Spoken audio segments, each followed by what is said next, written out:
Imagine a candlelit chamber in 1621 Oxford. Robert Burton, a scholar cloaked in melancholy, pores over endless parchments, not in despair, but hunting for the root of that ancient gloom he calls melancholy. His tome sprawls, not just as a diagnosis, but a feast of knowledge, satire, wild tales, and remedies. But what exactly is melancholy? And why did Burton believe understanding it meant understanding ourselves? Stick around, there's more beneath this ancient gloom than you'd expect. Burton dives right into the chaos of melancholy, a jumbled, multifaceted monster. But it's not just sadness. It's a condition with branches that stretch into every part of human experience. Burton doesn't just offer a single cause for melancholy. He catalogues over 1,000 examples, from lovesick youths in London to philosophers burdened by endless thought. Burton references Hippocrates, Galen, Shakespeare, and even saints, all to show how the cause and effect swirl in an endless maze. His book is part medical text, part literary feast, part social commentary, a wild stew that defies simple labels. Picture melancholy as a tangled vine rather than a single root. It wraps through body and soul alike. Burton believed melancholy came from an excess of black bile. Think of it as old engine oil thickening in your mind and veins. But he also saw it as a cosmic imbalance, like a weather system brewing storms internally. Both chemical and spiritual, melancholy is a dance between mind and body gone slightly offbeat. The surprising payoff: instead of fearing melancholy, Burton invites us to explore it like a map. By naming its many forms, love melancholy, religious melancholy, melancholy of ambition, we gain power over it. Embracing complexity means seeing melancholy not as a curse but a creative, even noble condition, linking madness, genius, humor, and wisdom in one tangled knot. Burton's Anatomy isn't some dry medical tome. It's soaked in sharp wit and biting satire. But why did he mix humor with heartbreak? The answer hits deeper than you'd think. Burton mocks the pompous scholars and quacks who claim they've cured melancholy with nonsense. He skewers pretentious philosophers, alchemists, and even religious hypocrites in paragraphs dripping with sarcasm. This isn't just comedy.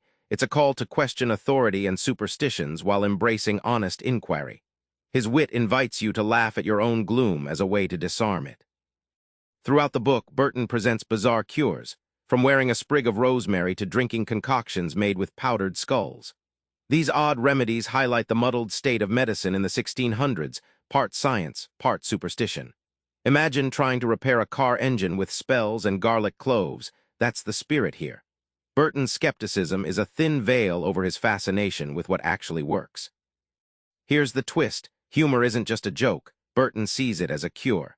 He argues laughter clears the black bile clouds, rebalances the soul, and restores joy. It turns melancholy from a prison into a playground. So the bitter irony: to battle dark moods, the remedy might just be to see their ridiculous side first. 4 centuries later, Burton's melange of stories and science isn't just history. It blows fresh air into modern ideas about mental health and creativity. Burton profiles iconic figures from his time who suffered and created because of melancholy. Shakespeare's Hamlet haunting with doubt, Seneca's Stoic grappling with despair, even Burton himself wrestling through endless nights. The link between deep sadness and brilliance is no accident.